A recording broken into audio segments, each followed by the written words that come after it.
Donc, bonjour à toutes et à tous. Très très grand plaisir de vous accueillir dans cet auditorium donc, du groupe Les Échos Parisiens. En fait, c'est l'auditorium de l'immeuble, mais on a tendance à l'utiliser beaucoup plus que les autres habitants de l'immeuble. Donc, on l'a un peu privatisé maintenant. Avec Philippe Pignol qui est dans la salle, que je ne vois plus grâce au projecteur, qui est le patron de la régie. Juste en dessous de Corinne Mregen qui nous rejoindra, qui est notre grande spécialiste régie et aussi nouveau territoire de croissance. Voilà, on est très content de vous avoir. Merci à Franck, merci à Nicolas. Nicolas disait qu'on demande peu aux consultants, au fond, de se pencher sur le passé. Mais je vais faire une chose que je ne fais jamais, mais je peux témoigner que quand on se penche sur le passé avec Nicolas, on se rend compte que ce qu'il a produit ou indiqué était utile, fructueux, fécond, et donc on a eu raison de le consulter. Voilà. Donc je voulais te le dire parce que... Non mais c'est vrai, c'est une expérience récurrente. Je ne dis pas ça à tout le monde en plus, mais j'ai eu dans ma vie chez Orange notamment l'occasion de faire travailler tous les cabinets de conseil qui sont bien. Hein. Mais avec Nicolas, on a avancé sur des sujets de médias, d'organisation de rédaction, très concrètement à l'AFP et ailleurs, et donc on est copains, et puis c'est le plus rock des consultants quand même, il faut le dire, donc ça c'est une grande qualité aussi. Voilà, donc je voulais juste dire quelques mots avant que le programme se déroule normalement. J'ai été très stimulé en fait quand j'ai vu le titre, les nouveaux équilibres. Évidemment, avec le goût de la contradiction qui nous caractérise, je me suis tout de suite dit, ce sont surtout les nouveaux déséquilibres qui s'imposent à nous. Ça ne vous surprendra pas. Nouveaux déséquilibres, alors j'en faisais la liste ce matin en arrivant. Je me disais, qui aurait dit il y a 10 ans que nous aurions une planète à ce point en danger, pour commencer par là, parce que c'est vraiment quelque chose qui va, je pense, être de plus en plus un fil conducteur de vos travaux, de nos réflexions, des réflexions des annonceurs. Jean-Luc est là aussi dans la salle.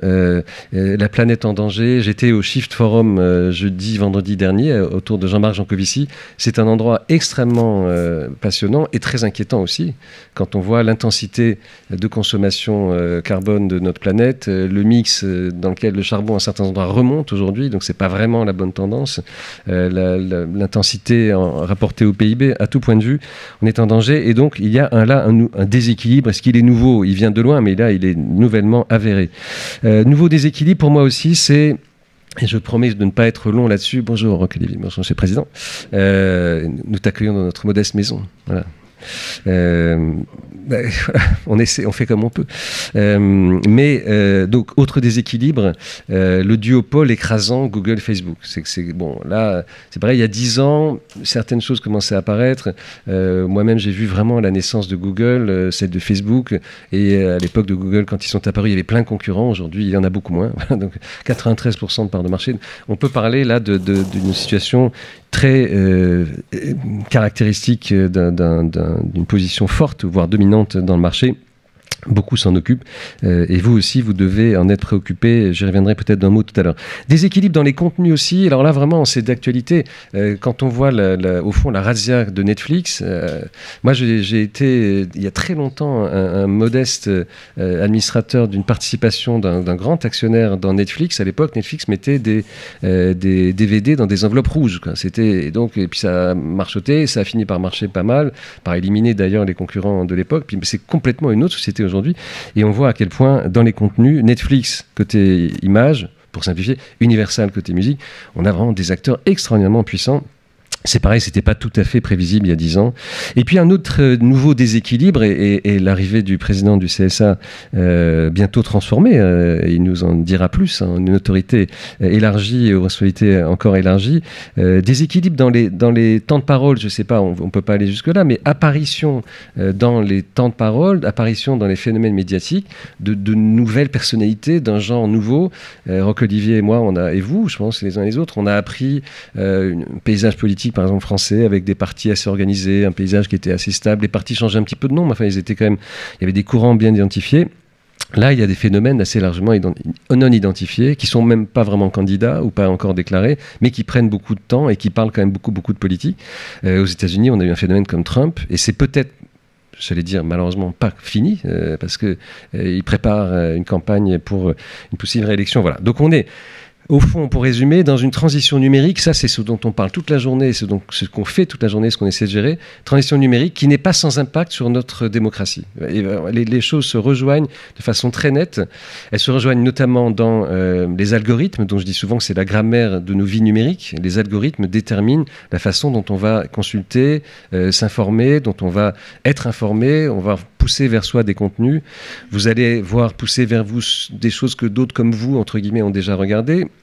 Plus de choses, ou éventuellement encore pire que celles que vous avez déjà regardées. Voilà, donc il y a une espèce d'algorithmie là qui fonctionne. Les algorithmes, comme Aurélie Jean le dit toujours, ils ne sont rien en tant que tels, ils sont ce que les paradigmes et les paramètres qu'on a injectés en eux font d'eux-mêmes. Ce sont des monstres qui ont été construits par des hommes, hein. Ils ne sont pas nés de nulle part complètement, mais ils sont cette grammaire-là et il faut s'en préoccuper. Alors du coup, côté marché, et je ne vais pas être trop long encore une fois, pardon, mais j'avais vraiment envie de partager ces quelques idées avec vous. Côté marché, et c'est ce qui va d'ailleurs, je pense, guider tout le déroulé de la journée et des différentes thématiques abordées. Donc il faut des nouvelles régulations. Ça va être l'objet de l'ARCOM, la fusion CSA-Adopi. Voilà une nouvelle régulation. Par ailleurs, il y a une régulation du droit de la concurrence qui a lieu. Puis il y a l'ARCEP aussi qui maintenant s'intéresse aussi à la presse, à sa distribution. Et sa distribution, on le sait, elle évolue rapidement. Donc il faut de nouvelles régulations. Il faut s'intéresser à la régulation. Moi, je le dis souvent, c'était pas une passion. On n'est pas avec cette passion-là au berceau. J'allais dire, c'est quelque chose qui vient d'autant plus qu'on est libéral. Moi, je suis pour l'économie libérale. Je crois que l'entreprise est un lieu formidable de création de richesse. De plus en plus, elle embarque des préoccupations RSE qui font qu'elle est un lieu de redistribution. Je le pense, je le souhaite, je le pense. C'est de plus en plus vrai dans nos pays en particulier. Mais la régulation, ça fait partie de l'économie libérale. Voilà, on peut pas être complètement non régulé, livré à soi-même, avec un marché souverain qui peut pousser jusqu'à un monopole des uns écrasant les autres, une incapacité à entrer dans le marché, une incapacité à avoir de nouveaux acteurs. Donc la nouvelle régulation est très importante.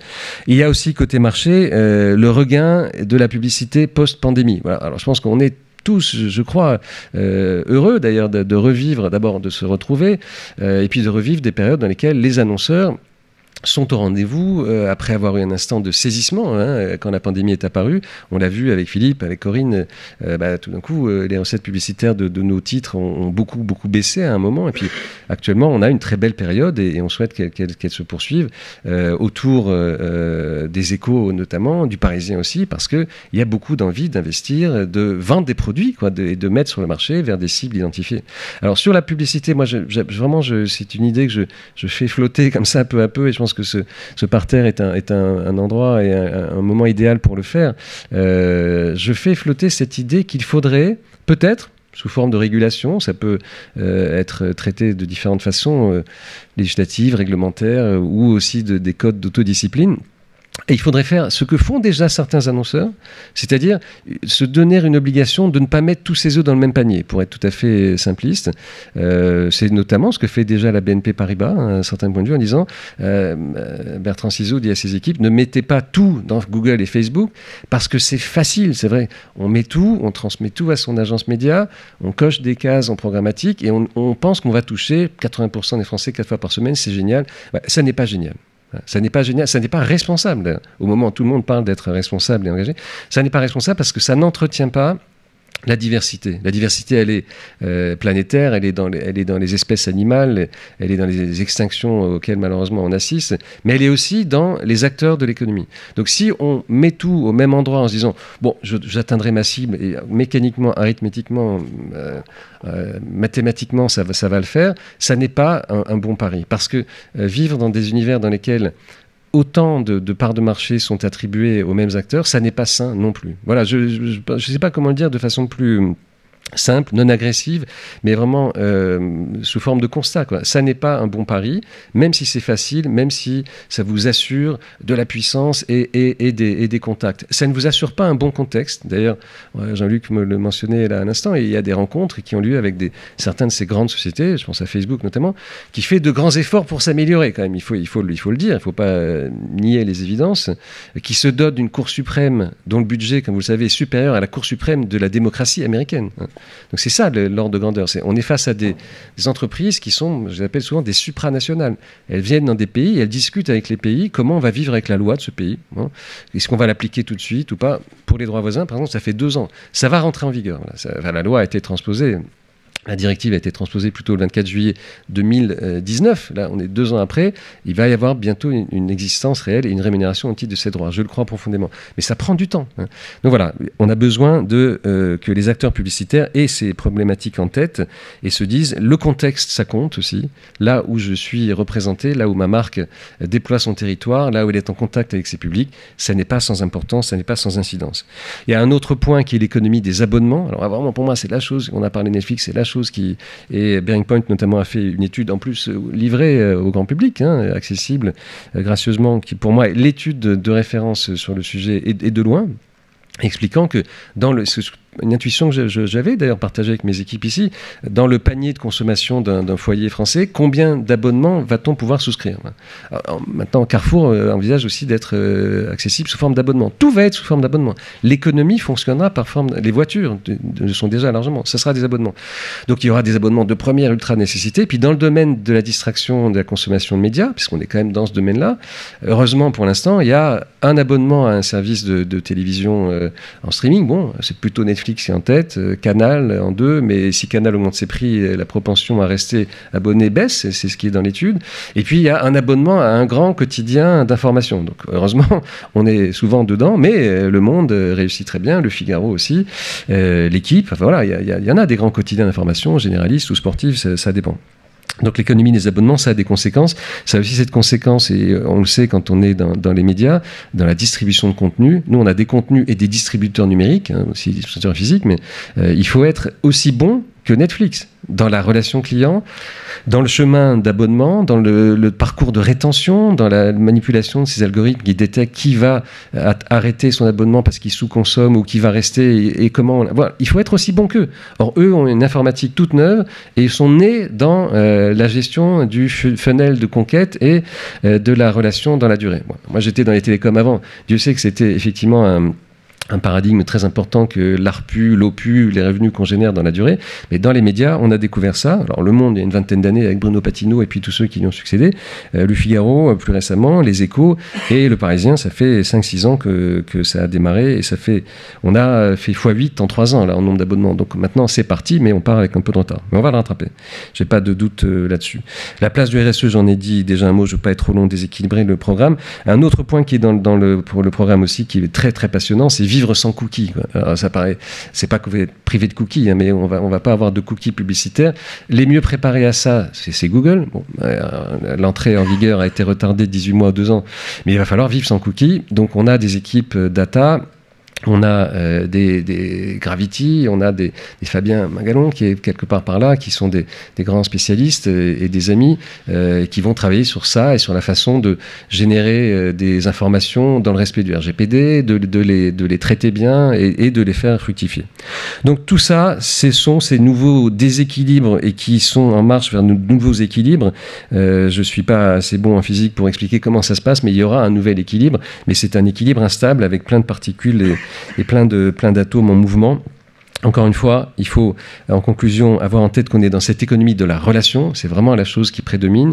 On est dans une économie de la modération aussi. La modération, c'est de ne pas mettre tous ses œufs dans le même panier, c'est modérer ses propos, c'est savoir que ce qui, au fond, prospère le mieux dans une première version des réseaux sociaux, de l'algorithmie, ce sont les propos extrêmes. C'est ça qui prospère le mieux. Comme des algues acides dans un milieu qui serait favorable à leur déploiement, et ben il faut lutter contre ça aussi, parce que ça c'est mortel pour nos démocraties, c'est très très dangereux en tout cas. Et les déséquilibres économiques, ils sont aussi très dangereux pour nos démocraties. On sait qu'aux États-Unis, là où les journaux locaux ont été nettoyés complètement par des équilibres publicitaires, eh bien la propension à voter baisse violemment. C'est-à-dire que là où les gens ne lisent plus les journaux, c'est une défense catégorielle, mais c'est vrai, ils ont moins de propension à aller voter, ça les intéresse moins, ils sont moins socialisés, ils sont moins dans le monde. Et puis au fond aussi, économie de la contextualisation, c'est important d'être vu là où on a envie d'être vu. Voilà, tous ces points-là vont, je pense, alimenter vos débats et les prévisions et les réflexions des uns et des autres. Encore une fois, je suis absolument ravi de vous accueillir ici. Je vous souhaite une belle journée de travaux. Je ne doute pas qu'elle soit féconde. Et vous êtes ici chez vous. On pourra vous retrouver quand vous le souhaitez dans cet amphithéâtre. Merci beaucoup.